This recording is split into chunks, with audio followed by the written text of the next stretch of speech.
प्यारे दोस्तों, आज की इस खास वीडियो में हम आपको हुजूर करीम नूर मोहम्मद सल्लल्लाहु अलैहि वसल्लम की मुकम्मल जिंदगी के बारे में बताएंगे। यह कोई आम वीडियो नहीं, बल्कि हमारे प्यारे नबी की मुबारक जिंदगी का वो सफर है जिससे हमें सीख और रहनुमाई मिलती है। अक्सर लोग घंटों फिल्में और मनोरंजन के कार्यक्रम देखते हैं, लेकिन यह वीडियो उससे कहीं ज्यादा अहम है, क्योंकि इसमें उस शख्सियत की जिंदगी का जिक्र है जिनके हम सब उम्मती हैं और जो कयामत के दिन हमारी शफात करेंगे। मुझे नहीं पता कि यह वीडियो कौन देख रहा है, चाहे आप मर्द हों या औरत, बुजुर्ग हों या बच्चे। बस मेरी आपसे गुजारिश है कि इसे आखिर तक जरूर देखें और हुजूर सल्लल्लाहु अलैहि वसल्लम की पाक जिंदगी से रोशनी हासिल करें। प्यारे दोस्तों, मैं जानता हूं कि यह वीडियो थोड़ी लंबी हो सकती है, लेकिन अगर आप इसे पूरा देखेंगे तो यकीनन आपको अपने प्यारे नबी, जिनके हम सब उम्मती हैं, की मुकम्मल जिंदगी के बारे में जानने का सुनहरा मौका मिलेगा। इसलिए आप अदब और एहतराम से बैठ जाइए और हुजूर अकरम सल्लल्लाहु अलैहि वसल्लम की मुकद्दस जिंदगी का यह दिलचस्प वाकया ध्यान से सुनिए। हुजूर पाक सल्लल्लाहु अलैहि वसल्लम की विलादत मुबारक हुई और इस दुनिया में नूर हिदायत रोशन हुआ। इसी सिलसिले में मैं आपको यह भी बताना चाहूंगा कि हिजरी साल का आगाज कैसे हुआ। हजरत उमर फारूक रज़ियल्लाहु अन्हु के दौरे हुकूमत में जब हिजरी साल की शुरुआत का मसला पेश आया, तो उन्होंने तमाम सहाबा इकराम को मशवरे के लिए मस्जिद नबवी में बुलाया। यह तारीखी दिन 30 जमाद-उस-सानी 17 हिजरी जुमेरात का दिन था। इसी मजलिस में फैसला हुआ कि इस्लामी तारीख का आगाज हिजरत नबवी से किया जाएगा और यहीं से हिजरी साल की बुनियाद रखी गई। तो दोस्तों, इस मुकद्दस तारीख और हुजूर सल्लल्लाहु अलैहि वसल्लम की पाक सीरत के बारे में जानने के लिए वीडियो को आखिर तक देखें। आपने इस्लामी तारीखों सन पर एक अजीम खुतबा दिया। उस वक्त दुनिया में 4 मशहूर और मरूफ तारीखें प्रचलित थीं। कमरी तारीख, जो चांद के हिसाब से तय होती थी। ईसवी तारीख, जिसे अंग्रेजी ग्रेगोरियन कैलेंडर भी कहा जाता है। इब्रानी तारीख, जो यहूदियों के कैलेंडर पर आधारित थी। जोलियान तारीख, जो रोमन साम्राज्य में इस्तेमाल की जाती थी। इस्लामी तारीख के सिलसिले में जब मशवरा किया गया, तो हजरत उमर फारूक रज़ियल्लाहु अन्हु ने फरमाया कि इस्लामी साल चांद के हिसाब से होना चाहिए, क्योंकि इस्लाम में बहुत से अहकामात और इबादतें जैसे रोजे, हज आदि चांद के हिसाब से तय होते हैं। अब सवाल यह उठा कि इस्लामी तारीख की इब्तिदा, शुरुआत कहां से होनी चाहिए। कुछ सहाबाए इकराम रज़ियल्लाहु अन्हुम ने राय दी कि इसे हुजूर अकरम सल्लल्लाहु अलैहि वसल्लम की विलादत बसादत मुबारक पैदाइश से जोड़ा जाए, लेकिन इस पर मुकम्मल इत्तेफाक नहीं हुआ। आखिरकार तमाम सहाबा के मशवरे और हजरत उमर फारूक रज़ियल्लाहु अन्हु के फैसले के मुताबिक इस्लामी साल की शुरुआत हिजरत नबी से तय की गई, क्योंकि यह इस्लाम की तारीख का एक अहम मोड़ था, जब मदीना में इस्लामी हुकूमत कायम हुई और इस्लाम को खुली तरक्की मिली। यूं इस्लामी कैलेंडर की बुनियाद रखी गई, जो आज तक कमरी हिसाब से चलता आ रहा है। बाद सहाबा ने फरमाया कि इस्लामी तारीख की बुनियाद उस वक्त से रखी जाए जब हुजूर अकरम सल्लल्लाहु अलैहि वसल्लम को नबूवत अता हुई। लेकिन हजरत उमर फारूक रज़ियल्लाहु अन्हु ने इस राय को यह कहकर नामंजूर कर दिया कि नबूवत के शुरुआती दौर में इस्लाम और मुसलमानों पर जुल्म व सितम के पहाड़ तोड़े गए, इसलिए इसे इस्लामी तारीख का आगाज बनाना मुनासिब नहीं। कुछ सहाबा ने राय दी कि इस्लामी तारीख की शुरुआत हुजूर पाक सल्लल्लाहु अलैहि वसल्लम की वफात, इंतकाल से हो, मगर हजरत उमर फारूक रज़ियल्लाहु अन्हु ने इस राय को भी नामंजूर कर दिया और फरमाया कि हुजूर की वफात उम्मत मुस्लिमा के लिए सबसे बड़ा सदमा और भारी नुकसान था, इसलिए इस गमगीन मौके को इस्लामी तारीख की बुनियाद बनाना मुनासिब नहीं। आखिरकार तमाम सहाबाए इकराम के मशवरे से इस्लामी तारीख की शुरुआत हिजरत नबवी से तय की गई, क्योंकि यही वह वक्त था जब इस्लाम को एक मजबूत बुनियाद मिली, मुसलमानों को आज़ादी हासिल हुई और मदीना में इस्लामी हुकूमत कायम हुई। इस्लामी तारीख हिजरी कैलेंडर की शुरुआत को लेकर जब मशवरा किया गया, तो हजरत उमर फारूक रज़ियल्लाहु अन्हु ने फरमाया कि इस्लामी तारीख की बुनियाद हिजरत के वाक़े पर रखी जाए। इसकी वजह यह थी कि हिजरत के बाद इस्लाम को नई पहचान और मजबूती मिली, और यही वह मोड़ था जहां हक और बातिल के दरमियान एक स्पष्ट अंतर स्थापित हुआ। इसके बाद यह सवाल उठा कि इस्लामी साल का आगाज किस महीने से किया जाए। कुछ सहाबा ने रमजान को चुने जाने की राय दी क्योंकि यह बरकत वाला महीना है, मगर हजरत उस्मान गनी रजी अल्लाहु अन्हु ने मशवरा दिया कि जिस महीने में रसूलुल्लाह सल्लल्लाहु अलैहि वसल्लम ने हिजरत फरमाई उसी से इस्लामी साल की शुरुआत होनी चाहिए। आखिरकार इस पर इत्तेफाक हुआ कि इस्लामी कैलेंडर की शुरुआत हिजरत से होगी और उसका पहला महीना मुहर्रम होगा, क्योंकि यह उस वक्त का एक अहम महीना था और अरब समाज में भी इसे साल की शुरुआत के तौर पर देखा जाता था। इसी तरह हिजरी साल का आगाज मुहर्रम से तय किया गया। इस्लामी कैलेंडर की शुरुआत महीने मुहर्रम उल हराम से होती है और इसे हिजरी साल कहा जाता है। हिजरी साल की बुनियाद हजरत मोहम्मद सल्लल्लाहु अलैहि व आलिहि वसल्लम की हिजरत पर रखी गई है। हालांकि आपने हिजरत का इरादा महीने मुहर्रम में ही कर लिया था, लेकिन रबीउल अव्वल में हिजरत फरमाई। इसी वजह से इस्लामी साल की शुरुआत मुहर्रम उल हराम से तय की गई। इस्लामी साल को उर्दू में हे, ठे और इंग्लिश में एच से दर्शाया जाता है। हुजूर अकरम सल्लल्लाहु अलैहि वसल्लम के वालिद का नाम हजरत अब्दुल्लाह और वालिदा का नाम हजरत आमिना बिन्ते वहब था। हुजूर अकरम सल्लल्लाहु अलैहि व आलिहि वसल्लम की विलादत से पहले ही आपके वालिद हजरत अब्दुल्लाह का इंतकाल हो गया था। जब आप 6 वर्ष के हुए तो आपकी वालिदा हजरत आमिना भी इस दुनिया से रुखसत हो गई। इसके बाद आपके दादा हजरत अब्दुल मुत्तलिब ने आपकी परवरिश की, लेकिन जब आप 8 वर्ष के हुए तो आपके दादा भी इस दुनिया से चले गए। इस दौरान एक रात शैतान बेहद परेशान हो गया। उसने अपने चेलों को इकट्ठा किया और उनसे कहा कि पता करें यह कैसा मामला है जो उसे बेचैन कर रहा है। उसके चेले पूरी दुनिया में घूमे, मगर जब सुबह हुई तो वे नाकाम लौट आए। उन्होंने शैतान को बताया कि उन्हें कुछ भी पता नहीं चल सका। शैतान ने जब देखा कि उसकी चालें नाकाम हो रही हैं, तो उसने खुद ही हालात का जायजा लेने का फैसला किया। उसने सोचा कि आसमान पर जाकर देखता हूं कि फरिश्तों के बीच क्या चर्चा हो रही है। उस वक्त शैतान को चौथे आसमान तक पहुंचने की इजाजत थी, लेकिन जब वह आसमान की तरफ बढ़ा तो पहले ही आसमान पर फरिश्तों ने उसे रोक लिया। फरिश्ते हथियारों के साथ मुस्तैद थे और उन्होंने शैतान को खदेड़ दिया। अपनी हार से बौखलाया शैतान अब जमीन पर घूमने निकला। उसने हरम की पाक सरजमीन में दाखिल होने की कोशिश की, लेकिन वहां भी फरिश्तों ने उसे रोक लिया। उसकी हर चाल नाकाम होती जा रही थी। आखिरकार वह मायूस होकर मक्के की पिछली तरफ स्थित जबल नूर पर जा पहुंचा। यही वह जगह थी जहां गुफाए हिरा मौजूद है, वही पाक जगह जहां हमारे प्यारे नबी हजरत मोहम्मद मुस्तफ़ा सल्लल्लाहु अलैहि वसल्लम पर पहली वही नाजिल हुई थी। शैतान की तमाम कोशिशें बेकार गईं और अल्लाह के नूर के आगे उसकी साजिशें धरी की धरी रह गईं। शैतान अपनी हार से बेचैन था। हर जगह से खदेड़े जाने के बाद भी उसने हार मानने से इनकार कर दिया। उसने एक नई चाल चली। इस बार उसने अपने आप को एक छोटी सी चिड़िया का रूप दे लिया और फिर से हरम में दाखिल होने की कोशिश करने लगा, मगर उसकी ये चाल भी नाकाम रही।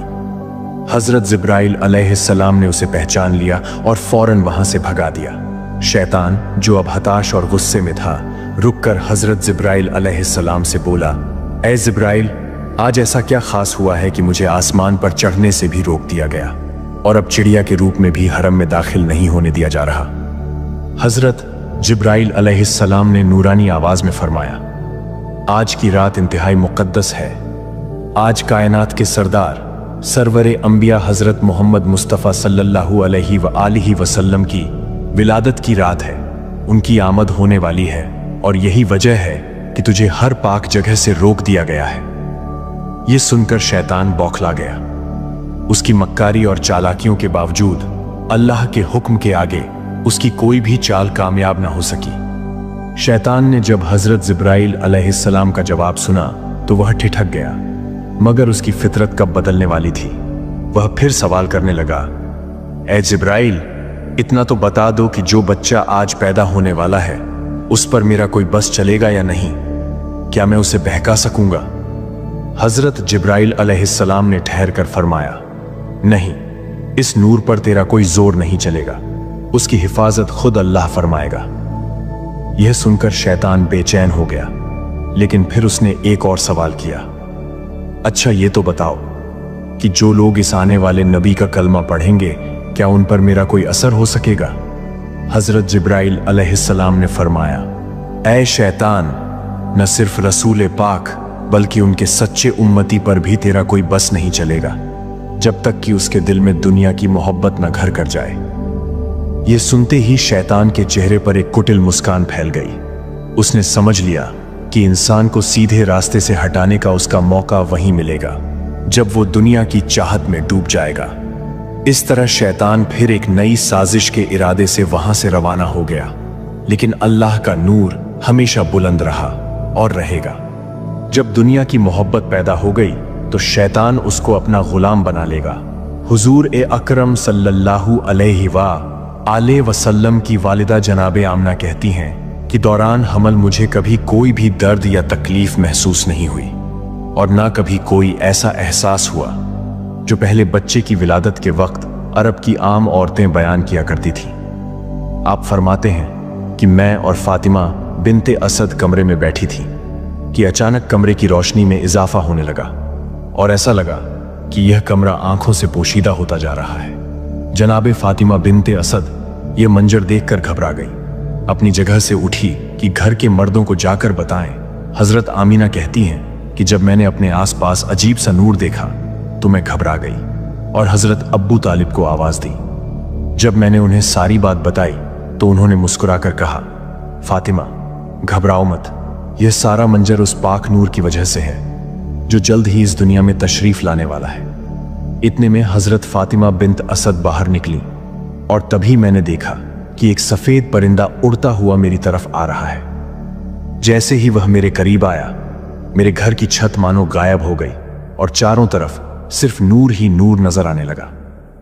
यह नूर इतना तेज था कि मेरे आसपास की हर चीज उसकी चमक में छिप गई। मुझे ऐसा महसूस हुआ जैसे मैं 7वें आसमान तक देख रही हूं। वह सफेद परिंदा मेरे पास आया और उसने अपना नर्म जिस्म मेरी पेशानी से हल्के से रगड़ा। जैसे ही उसने ऐसा किया, मेरे चारों तरफ फैला हुआ नूर सिमटकर मेरी पेशानी में समा गया। मैं उस लम्हे की रूहानी कैफियत में डूबी हुई थी और महसूस कर रही थी कि कुछ बहुत ही अजीम और मुबारक होने वाला है। जनाबे आमीना बयान करती हैं कि जब मैंने आसमानों का नजारा किया तो ऐसा लगा जैसे मेरी रूह एक अजीब और पाकीज़ा सफर पर थी।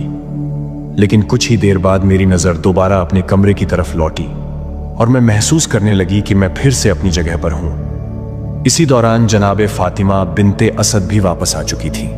तभी मैंने देखा कि 4 नूरानी औरतें मेरे पास आईं। उनके हाथों में चमकते हुए शीशे के गिलास थे जिनसे खुशनुमा महक उठ रही थी। उनके चेहरे पर रोशनी थी और उनकी मौजूदगी से पूरा माहौल पाकीज़ा हो गया था। उन्होंने मुझे सलाम किया और नर्म लहजे में कहा, हम जन्नत की हूरें हैं और परवरदिगार के हुक्म से आपके पास आए हैं। ये जन्नत का शरबत है, इसे पी लीजिए। मैंने बिस्मिल्लाह कहकर वह शरबत पिया। उसकी मिठास और ताजगी मेरे वजूद में उतर गई और जैसे ही मैंने उसे निगला, एक लम्हे के लिए मैं दुनिया से बेखबर हो गई। वह पल रूहानी सुकून और अनोखी कैफियत से भरा हुआ था, मानो कोई पाक रहमत मेरे दिल और रूह को छू रही हो। जैसे ही उन्हें होश आया, उन्होंने देखा कि उनका बच्चा उनके पास सजदे की हालत में है। उसका बायां हाथ जमीन पर टिका हुआ है जबकि दायां हाथ आसमान की ओर उठा हुआ है। उसकी पेशानी खुदा की तरफ झुकी हुई है। जैसे ही वह सजदे से उठा, उसकी पेशानी से ऐसा तेज और नूर प्रकट हुआ कि मैंने और मेरी बहन फातिमा ने उसी रोशनी में दूर दूर तक फैले नजारे देखे। उस नूर की चमक में हमें एक तरफ यमन के सुर्ख महल नजर आए, दूसरी ओर बसरा और शाम के इलाके जगमगाते दिखाई दिए और तीसरी ओर ईरान के मोहल्ले भी हमारी आंखों के सामने रोशन हो गए। हजरत आमना फरमाती हैं कि मेरे यहां बच्चे की विलादत हुई, लेकिन मुझे पता भी न चला कि वह किस वक्त इस दुनिया में तशरीफ लाए। अचानक मेरे कानों में लगातार सलाम की आवाजें गूंजने लगीं। अस्सलामु अलैक या मोहम्मद, अस्सलामु अलैक या अहमद, मैंने उन 4 हूरों से पूछा, यह कौन लोग हैं जो सलाम कर रहे हैं? तो उन्होंने जवाब दिया, यह फरिश्तों की टोलियां हैं जो मुबारकबाद पेश करने आई हैं। इसके बाद उन हूरों ने कहा, हम इस अमानत को जिब्राइल और मिकाइल अलैहिस्सलाम के सुपुर्द करके वापस जा रही हैं। उनमें से एक हूर ने बच्चे को अपने हाथों में लिया और फिर आने वाले एक नूरानी नौजवान की गोद में डाल दिया। मुझे बताया गया कि यह हजरत जिब्राइल अलैहिस्सलाम है और उनके साथ हजरत मिकाइल अलैहिस्सलाम भी हैं। दोनों के हाथों में जन्नत के पानी से भरे हुए लोटे थे। उन्होंने उस पाक पानी को बच्चे पर डालना शुरू किया और फरमाया, ऐ आमिना, इस बच्चे को इस पानी की कोई जरूरत नहीं है क्योंकि यह पहले से ही पाक और पाकीज़ा है। इसे गुस्ल की आवश्यकता नहीं, मगर हम नूर और सफाई की बरकत बढ़ाने के लिए इसे इस जन्नती पानी से गुस्ल दे रहे हैं। जनाबे आमिना फरमाती हैं, मैंने देखा कि बच्चा पहले से ही खतनाशुदा था, उसकी नाफ कटी हुई थी और वह पूरी तरह पाकीज़ा था। हजरत जिब्राइल और मिकाइल अलैहिस्सलाम अभी गुस्ल से फारिग ही हुए थे कि अचानक आसमान से एक चमकदार सफेद बादल प्रकट हुआ और उस बच्चे को अपने आगोश में ले लिया। फिर मेरे कानों में किसी ने कहा, इसे लेकर जाओ और दुनिया के पहाड़ों और जंगलों की सैर कराओ। हर एक से कहो कि यह तुम्हारा आका और सरदार है और तुम्हें इसकी इताअत करनी होगी। कुछ ही लम्हों बाद वह बादल हट गया और मैंने देखा कि बच्चा एक हरे रंग के गहवारे में लेटा हुआ है। मुझे यह नहीं मालूम कि यह गहवारा कहां से आया, लेकिन उसकी रौनक और पाकीज़गी अलौकिक थी। बच्चे के नन्हे हाथों में 3 चाबियां थीं। तभी एक गूंजती हुई आवाज आई, इनमें से पहली चाबी फतह और नुसरत की है, दूसरी चाबी दुनिया के फैज और बरकत की है। जो इसके साथ चलेगा वह लाभ पाएगा और जो इससे मुंह मोड़ेगा वह घाटे में रहेगा। तीसरी चाबी नबूवत की है। अब इसने नबूवत के सिलसिले पर मुहर लगा दी, इसके बाद कोई नबी नहीं आएगा। अचानक मैंने देखा कि एक और चमकदार बादल आसमान से नीचे आया और मेरे बच्चे को अपनी आगोश में ले लिया। फिर मेरे कानों में एक आवाज गूंजी, इसे लेकर जाओ और दुनिया के तमाम छरिंद परिंद, दरख्त, पहाड़ और दरियाओं को दिखाओ और ऐलान कर दो कि यह उनका आका और सरदार है, उन्हें इसकी इताअत करनी होगी। कुछ ही देर बाद वह बादल भी हट गया और मैंने देखा कि मेरा बच्चा उसी अंदाज में हरे गहवारे में लेटा हुआ है। अब उसके सिरहाने 3 नूरानी शख्स खड़े थे। पहले के हाथ में शीशे से बनी एक सुराही थी, दूसरे के हाथ में मोतियों का बना हुआ एक चकोर तस्त था, तीसरे के हाथ में एक सफेद रुमाल था। मैंने जैसे ही अपने बच्चे की तरफ देखा तो पाया कि उसके एक हाथ में अब भी 3 चाबियां थीं, जबकि दूसरे हाथ में एक सफेद रुमाल था। तभी एक बुलंद आवाज आई, अब दुनिया इसके कब्जे में है, यह जिसे चाहे बरकत दे, जिसे चाहे महरूम कर दे। 3 आदमी आगे बढ़े और एक तश्त में भरे मोतियों को बच्चे के सामने पेश किया। उन्होंने कहा, इसमें से जो हिस्सा चाहो उसे पकड़ सकते हो। बच्चे ने तश्त के बीच में हाथ डाला, जबकि स्वभाव के अनुसार उसे चमकते सफेद मोतियों की ओर जाना चाहिए था। तश्त के केंद्र का स्थान खाली था। तभी एक आवाज गूंजी, इस बच्चे ने दुनिया के बजाय खाने काबा को चुना है। फिर बच्चे को उसी तश्त में बैठाया गया। उनमें से एक आदमी ने उसे फिर से उसी पानी से नहलाया जिसे जिब्रील अलैहिस्सलाम लाए थे। इसके बाद तीसरे व्यक्ति ने एक सफेद रुमाल खोला और उसमें से एक अंगूठी निकाली। उसने वह अंगूठी बच्चे के दोनों कंधों के बीच रखकर हल्के से दबाई। जब अंगूठी हटाई गई तो वहां मोहरे नबूवत की मुहर स्पष्ट रूप से अंकित हो चुकी थी। उस वक्त एक आवाज गूंजी, यह रिजवान ए जन्नत हैं जो इस समय रसूल को गुस्ल देने के लिए आए थे। फिर अचानक मैंने देखा कि वे तीनों व्यक्ति मकान से गायब हो गए। जनाबे आमिना फरमाती हैं, जब मेरे कमरे में यह चमत्कारी घटनाएं हो रही थीं, तब मक्का की सरजमीन पर भी कुछ अजीबोगरीब वाकयात पेश आ रहे थे। यह सुबह का वक्त था। मक्का के काफिर अपने घरों में चैन से सो रहे थे और उसी समय परवरदिगार के हुक्म से जन्नत से 4 झंडे इस दुनिया के लिए भेजे गए। पहला झंडा कोह ए काफ पर गाड़ा गया, दूसरा झंडा कोहे अब्बू कौबैस पर लगाया गया, तीसरा झंडा खाना ए काबा की छत पर लहराया गया, चौथा झंडा बैतुल मुकद्दस पर स्थापित किया गया। यह सभी झंडे इस मुबारक घड़ी की गवाही दे रहे थे जब रहमतुल्लिल आलमीन की विलादत का मुबारक लम्हा आ पहुंचा था। उस वक्त जिब्रील अलैहिस्सलाम जन्नत से एक कंदील, एक शमादान और एक झालर लेकर आए। इन्हें खाना काबा के दरवाजे पर लटका दिया गया। इसी दौरान परवरदिगार के हुक्म से जन्नत से याकूत ए सुर्ख, लाल याकूत से बना हुआ एक खेमा हजरत अब्दुल मुत्तलिब के पास आया। यह एक अलौकिक निशानी थी जो इस मुबारक घड़ी की गवाही दे रही थी। सुबह का वक्त हुआ, मक्का के लोग जागने लगे। उसी समय एक अजनबी व्यक्ति जो महीनों से मक्का में ठहरा हुआ था, तेजी से बाहर निकला और कहने लगा, आज मैं अपने सफर का मकसद पूरा होते देखना चाहता हूं। जिस कारण मैं अपना वतन छोड़कर इतने महीनों से मक्का में ठहरा था, वह आज पूरा होने वाला है। मुझे देखना है कि क्या वाकई वही बच्चा पैदा हुआ है या नहीं। हजरत अब्दुल मुत्तलिब ने मुस्कुराकर कहा, हाँ, यही वह बच्चा है जिसके आने के बाद बनी इस्राइल की बादशाहत खत्म हो गई। अब बनी इस्राइल से नबूवत का सिलसिला समाप्त हो गया और एक नई रोशनी इस दुनिया में फैलने वाली है। यही वह बच्चा है जो एक दिन पूरी दुनिया का हुक्मरान बनेगा और जिसकी वजह से अरब अपनी सरजमीन से निकलकर सारी दुनिया में फैलेंगे। मक्के के लोग जो पहले ही हजरत अब्दुल मुत्तलिब से हसद करते थे, यह देखकर और भी बेचैन हो गए कि जो भी काहिन आता उसी के घर की तरफ रुख करता, जो भी राहिब आता बस उसी की बशारत देकर जाता, जो भी जादूगर आता उसी की तलाश में रहता। हर आने वाला कोई न कोई खुशखबरी सुनाता, कोई पेशनगोई करता और उसकी अजमत की गवाही देकर चला जाता। लोगों का जनाबे अब्दुल मुत्तलिब और इस बच्चे से हसद बढ़ता जा रहा था। हर कोई ताज्जुब में था कि यह कैसा बच्चा है। मक्के की सरजमीन पर अचानक एक बुजुर्ग अपनी जगह से बेख्तियार उठ खड़ा हुआ और पुकार उठा, मैंने इस बच्चे को पहचान लिया है, मैं तो इसी की तलाश में मक्का आया था। जनाबे अब्दुल मुत्तलिब जो दीन ए इब्राहिमी पर कायम थे और गहरे राजों से वाकिफ थे, यह सुनकर फौरन नबी ए अकरम को घर ले गए और उन्हें पोशीदा कर दिया। 4 दिन तक रसूल पाक को सबसे छुपा कर रखा गया, लेकिन चौथे दिन अरब का एक नामवर आलिम और बसीरत वाला शख्स जिसका नाम सवाद बिन कारी था, जनाबे अब्दुल मुत्तलिब की खिदमत में हाजिर हुआ। उसने अदब से अर्ज किया, मुझे मालूम हुआ है कि आपके खानदान में एक नूरानी बच्चा पैदा हुआ है।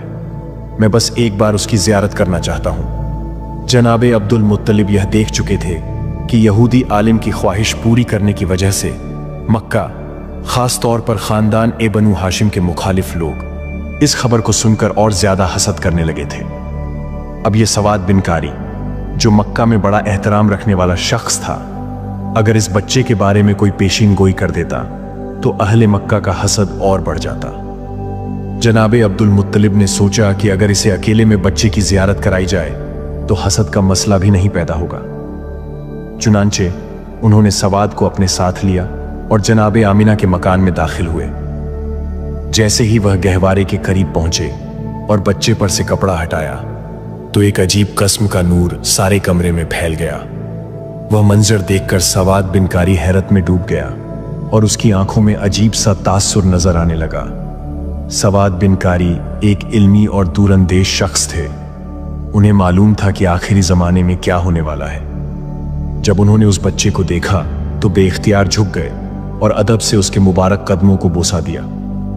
फिर उन्होंने जनाबे अब्दुल मुत्तलिब की तरफ देखा और गवाही देते हुए कहा, आप गवाह रहिएगा, मैं इस बच्चे पर इसी वक्त ईमान ला चुका हूं। मुझे मालूम है कि जब यह नबी अकरम बनकर ऐलान रिसालत करेंगे तब तक मैं इस दुनिया में नहीं रहूंगा, मगर आप गवाह रहिए कि मैंने इसी वक्त इसे अल्लाह का आखिरी रसूल मान लिया है। इस तरह बनु हाशिम के खानदान के अलावा पैगंबर ए इस्लाम की विलादत के बाद सबसे पहले ईमान लाने वाली शख्सियत सवाद बिन कारी बने। यह वाक़िया हुजूर अकरम सल्लल्लाहु अलैहि व आलिहि वसल्लम की विलादत के बाद का है, जब आप बीबी हलीमा सादिया की निगरानी में थे। बीबी हलीमा हैरान थी कि जब कभी उनका दिल चाहता कि वह नबी पाक को नहलाए या उनके सर में तेल डाले तो देखती कि कोई उनसे पहले ही नहलाकर और कंघी करके जा चुका है। आम बच्चे जब सोकर उठते हैं तो उनकी आंखों में मैल वगैरह होता है, मगर जब रसूल अकरम सोकर उठते तो उनका चेहरा बिल्कुल ताजा और नूरानी होता। जब भी उन्होंने यह चाहा कि आपके कपड़े बदले जाएं, तो पता चलता कि पहले ही किसी ने नया लिबास पहना दिया है। हत्ता कि खाने के मामले में भी यह अजीब बात थी कि जिस घर में भी आप तशरीफ ले जाते वहां बरकत उतर आती, रिज़्क़ बढ़ जाता, मगर आप कभी भी घर वालों के खाने से हिस्सा न लेते। अब जो भी आपकी परवरिश कर रहा था वह हैरत में था कि हमें तो कोई काम ही करने की जरूरत नहीं पड़ रही, जैसे कोई गैबी मददगार हर वक्त हाजिर हो। जब हत्ता बचपन की उस मासूम उम्र में थे जब आमतौर पर बच्चे अपनी कुदरती जरूरतों की वजह से लिबास खराब कर बैठते हैं, जनाबे आमिना और जनाबे हलीमा इस बात की गवाही देती हैं कि हमने कभी भी रसूल इस्लाम के लिबास पर ऐसे किसी भी निशान को नहीं देखा। ये बात यकीनन परवरदिगार आलम की मसलहत का हिस्सा थी, लेकिन दूसरी तरफ दुश्मनों का गिरोह लगातार हुजूर अकरम की तलाश में भटक रहा था। हजरत अब्दुल मुत्तलिब जो दीन इब्राहिमी पर कायम थे, अपने वालिद जनाबे हाशिम से कुछ खास राज नबूवत भी हासिल कर चुके थे। उनमें से एक राज यह था कि इस बच्चे के दुश्मन बहुत ज्यादा होंगे, इसलिए उन्हें हर हाल में इस नूरानी बच्चे की हिफाजत करनी होगी। इसी वजह से हजरत अब्दुल मुत्तलिब इस फिक्र में थे कि पैगंबर इस्लाम को मक्का से किसी और महफूज जगह मुंतकिल कर दिया जाए ताकि वह दुश्मनों की साजिशों से महफूज रह सके। हर कदम पर परवरदिगार की हिकमत काम कर रही थी और आने वाला वक्त इस मुबारक हस्ती की अहमियत को और ज्यादा उजागर करने वाला था। खास तौर पर जब यह मालूम हुआ कि यहूदियों के गिरोह बार बार मक्का आते हैं और वहां के हालात का जायजा लेकर वापस चले जाते हैं, तो इस बात ने चिंता और बढ़ा दी। आखिर यहूदी इतनी बार क्यों आ रहे थे, इस पर गौर करना जरूरी था। दरअसल यहूदी काफी अरसे से पैगंबर इस्लाम की विलादत को रोकने की साजिशों में मशगूल थे। इसी वजह से अब्द मना पर हमला हुआ, फिर जनाबे हाशिम पर, उसके बाद जनाबे अब्दुल मुत्तलिब और फिर जनाबे अब्दुल्लाह को भी निशाना बनाया गया। यह हमले सिलसिलेवार जारी रहे। रिवायतों में आता है कि जब जनाबे अब्दुल्लाह जवानी की दहलीज पर पहुंचे तो यहूदी साजिशों का मरकज यही था कि किसी भी तरह उन्हें खत्म कर दिया जाए ताकि विलादत रसूल का रास्ता रोका जा सके। लेकिन यह सब इंसानी मंसूबे थे और अल्लाह की मर्जी हर मंसूबे पर भारी थी। यहूदी इस बात को पहचान चुके थे कि जनाबे अब्दुल्लाह ही पैगंबर इस्लाम के वालिद हैं। उनकी यह पहचान हजरत हिया अलैहिस्सलाम के उस मुबारक कुर्ते की वजह से हुई जो यहूदियों के पास महफूज था। रिवायतों में आता है कि जब जनाबे अब्दुल्लाह की विलादत हुई तो उस कुर्ते से खून निकलना शुरू हो गया। यहूदी इस अलामत को देखकर फौरन समझ गए कि आखिरी रसूल के आने का वक्त करीब है। इसलिए उन्होंने सोचा कि अगर जनाबे अब्दुल्लाह को शादी से पहले ही कत्ल कर दिया जाए तो रसूलुल्लाह सल्लल्लाहु अलैहि वसल्लम की विलादत को रोका जा सकता है। चुनांचे उन्होंने हमला किया, लेकिन अल्लाह की हिफाजत उनके साथ थी और यह हमला भी नाकाम रहा। इसी वाकये के बाद जनाबे अब्दुल्लाह का निकाह जनाबे आमिना से मुकम्मल हुआ।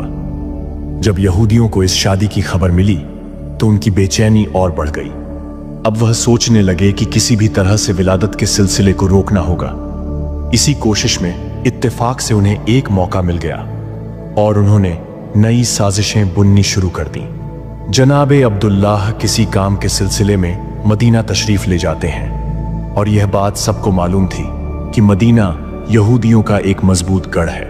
रिवायतों से यह भी पता चलता है कि मदीना में ही जनाबे अब्दुल्लाह पर हमला किया गया और एक साजिश के तहत उन्हें जहर देकर शहीद कर दिया गया। यहूदियों को अब इस बात का इत्मीनान हो गया कि पैगंबर इस्लाम के वालिद दुनिया से रुखसत हो चुके हैं, लेकिन उनके लिए अब भी एक अहम मसला बाकी था। क्या जनाबे अब्दुल्लाह की कोई औलाद है या नहीं? अगर यह साबित हो जाता कि वह बे औलाद थे तो उनके लिए राहत की बात थी और वह इत्मीनान से सो सकते थे। मगर अगर यह मालूम होता कि उनके घर कोई औलाद मौजूद है तो अगला कदम यही होगा कि उस औलाद को खत्म करने की साजिश रची जाए। यही सोचकर उन्होंने अपने जासूसों को हरकत में ला दिया ताकि इस राज से पर्दा उठाया जा सके। यहूदियों ने एक खास गिरोह तैयार किया जिसका मकसद सिर्फ यही था कि जनाबे अब्दुल्लाह की औलाद के बारे में हकीकत मालूम की जाए। चुनांचे ये लोग मदीना से मक्का आए और यहां आकर तफ्तीश शुरू की।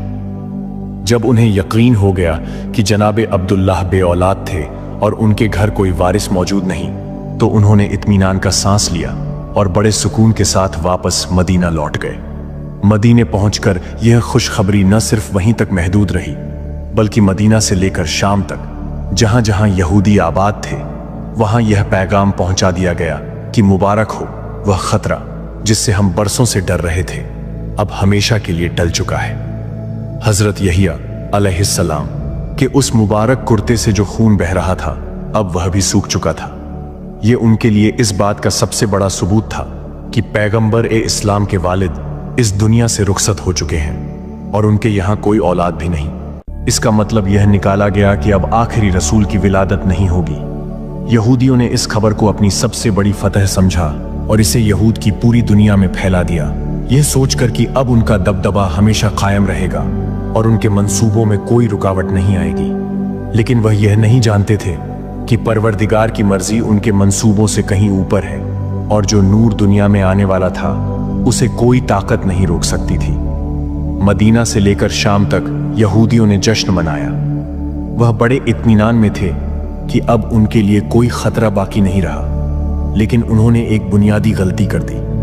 उन्होंने यह तो तहकीक कर ली कि जनाबे अब्दुल्लाह इस दुनिया से रुखसत हो चुके हैं और यह भी देख लिया कि उनके घर इस वक्त कोई औलाद मौजूद नहीं, मगर वह इस अहम पहलू पर गौर करना ही भूल गए कि क्या जनाबे अब्दुल्लाह की अहलिया जनाबे आमिना उम्मीद से तो नहीं है। यह पहलू उनकी नजरों से बिल्कुल ओझल रहा। उन्हें लगा कि जब अभी कोई औलाद नहीं है तो अब कोई पैदा भी नहीं होगा। इसी इत्मीनान के साथ वह अपने अपने घरों को लौट गए और समझ लिया कि अब कोई खतरा नहीं। मगर फिर 12 रब्बियुल अव्वल की मुबारक रात आई, एक ऐसी रात जिसमें कायनात में अजीबो गरीब वाकयात पेश आए। आम लोग इन चीजों को एक इत्तेफाक समझ रहे थे, मगर यहूदी उल्मा बेहद परेशान हो गए। उनके चेहरे पर घबराहट साफ झलक रही थी, क्योंकि उन्होंने अपनी आसमानी किताबों में यह सब पहले ही पढ़ रखा था। वह जानते थे कि यह वही अलामात है जो उस वक्त जाहिर होंगी जब आखिरी रसूल इस दुनिया में तशरीफ लाएंगे। अब वह खुद को कोस रहे थे कि उन्होंने जल्दबाजी में गलत फैसला कर लिया और वह एक हकीकत को समझने में नाकाम रहे। मगर अब बहुत देर हो चुकी थी और वह नूर दुनिया में तशरीफ ला चुका था जो सारी इंसानियत के लिए रहमत बनने वाला था। मगर यह क्या हुआ? आखिरी रसूल कैसे पैदा हो गए? यहूदी उल्मा परेशान थे। वह सोच रहे थे कि हमने तो पूरे यकीन के साथ जनाबे अब्दुल्लाह को शहीद किया था, क्योंकि हमारी किताबों के मुताबिक वही आखिरी रसूल के वालिद थे। हजरत यहिया अलैहिस्सलाम के कुर्ते ने भी इस बात की गवाही दी थी कि यही वह हस्ती हैं जिनसे आखिरी नबी की नस्ल चलेगी। हमने यह भी यकीन कर लिया था कि उनके यहां कोई औलाद नहीं है, फिर यह रसूल कहां से आ गए? अब उनकी परेशानी और बढ़ गई थी, क्योंकि उनकी आसमानी किताबों में यह साफ लिखा था कि आखिरी रसूल जनाबे अब्दुल्लाह के घर पैदा होंगे और उस वक्त कायनात में अजीबो गरीब वाकयात पेश आएंगे। अब यह उल्मा हैरान थे कि अगर पैगंबर ए इस्लाम जनाबे अब्दुल्लाह के घर नहीं आए तो क्या हमारी किताबें गलत थीं? यह मसला हल करने के लिए उन्होंने फौरन एक खास गिरोह तैयार किया और उसे मक्का भेजा ताकि तहकीकात की जाए। जब यह लोग मक्का पहुंचे तो पता चला कि पैगंबर ए इस्लाम को मक्का से हजरत हलीमा सादिया के मकान में मुंतकिल किया जा चुका था। उस वक्त पैगंबर ए इस्लाम की पैदाइश को 2 महीने गुजर चुके थे। यहूदी उल्मा के लिए अब यह मामला और ज्यादा पेचीदा हो चुका था। उनके सामने एक हकीकत थी जिसे वह नकार नहीं सकते थे। वह नूर जिसे रोकने के लिए उन्होंने सदियों से साजिशें रची थी, अब इस दुनिया में तशरीफ ला चुका था। अब यहूदी उल्मा परेशान थे। वह बेचैनी से इस बात की तलाश में थे कि आखिर वह कौन सा बच्चा है जो 2 महीने पहले पैदा हुआ था।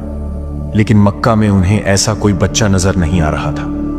मसला यह था कि वह खुलकर किसी से पूछ भी नहीं सकते थे, क्योंकि मक्का में वह पहले ही 2 बार साजिशें कर चुके थे। पहले जनाबे अब्दुल्लाह पर हमला करवाया, फिर जनाबे आमीना के बारे में तहकीकात की। इन हरकतों की वजह से अब मक्के वाले होशियार हो चुके थे। खास तौर पर बनु हाशिम के लोग यहूदियों पर नजर रख रहे थे। अब यहूदियों की हालत यह थी कि वह किसी से सवाल नहीं कर सकते थे, लेकिन हर दरवाजे पर ताक लगाए बैठे थे। हर जगह निगाहें दौड़ा रहे थे, खाना काबा में, मस्जिदों में, गलियों में, बाप की गोद में झूलते बच्चों में, लेकिन उन्हें कहीं भी वह 2 महीने का बच्चा नजर नहीं आ रहा था। आखिरकार जब हर कोशिश नाकाम हो गई तो यह गिरोह मायूस होकर वापस लौट गया, लेकिन उनके दिल में यह सवाल अब भी बाकी था, आखिरी रसूल आखिर कहाँ है? उन्हें इस बात का अंदाजा भी नहीं था कि वह नूर ए मुस्तफ़ा सल्लल्लाहु अलैहि व आलिहि वसल्लम अब हलीमा सादिया के घर महफूज रह चुके हैं। यहूदी लगातार आ जा रहे थे और हर मुमकिन तहकीकात कर रहे थे, लेकिन उनकी तमाम कोशिशें नाकाम हो रही थीं। वजह यह थी कि पैगंबर ए इस्लाम उस वक्त मक्के से बाहर हजरत हलीमा सादिया के पास थे। वक्त गुजरता गया मगर यहूदी अपनी साजिशों से बाज नहीं आए। जब पैगंबर ए इस्लाम की उम्र 7 साल हुई और आप मक्के में मुस्तकिल तौर पर वापस आ गए तो यहूदी फिर से हरकत में आ गए। इत्तेफाक से उसी जमाने में यहूदियों का एक गिरोह मक्का आया हुआ था। उनकी नजर एक नौजवान लड़के पर पड़ी जो अपने दादा हजरत अब्दुल मुत्तलिब और चाचा अब्बू तालिब के साथ चल रहा था। जब उन्होंने इस लड़के को देखा तो चौंक उठे। उन्होंने गौर किया कि इसका चलने का अंदाज, बोलने का सलीका, इसके चेहरे की शान, सब कुछ वैसा ही है जैसा उनकी किताबों में आखिरी रसूल के बारे में लिखा हुआ था। अब उनके अंदर बेचैनी बढ़ गई। वह समझ चुके थे कि यही वह नूर है जिसे रोकने के लिए उन्होंने सदियों तक साजिशें की थीं। उनमें से कुछ ने आपस में कहा, इसकी हिफाजत करना, लेकिन कुछ अभी भी साजिशों में लगे हुए थे, ये सोचते हुए कि क्या अब भी कोई रास्ता बचा है इसे खत्म करने का। बहरहाल यहूदियों की तमाम साजिशों के बावजूद अल्लाह ताला ने हर मौके पर अपने महबूब रसूल सल्लल्लाहु अलैहि व आलिहि वसल्लम की हिफाजत फरमाई। वह चाहे जितनी भी चालें चलते, लेकिन अल्लाह की मर्जी के आगे उनकी कोई साजिश कामयाब नहीं हो सकती थी। इस वीडियो को मुकम्मल देखने के लिए आपका बहुत बहुत शुक्रिया। अगर आपको ये वीडियो पसंद आया हो तो इस वीडियो को एक लाइक जरूर कीजिए और अपने दोस्तों और फैमिली को जरूर शेयर करें ताकि वे भी इस इल्म के हकदार बन सकें। अल्लाह हमें कहने और सुनने से ज्यादा अल्लाह ताला और उनके अपने प्यारे महबूब रसूल सल्लल्लाहु अलैहि व आलिहि वसल्लम के रास्ते पर चलने की तौफीक अता फरमाए। आमीन।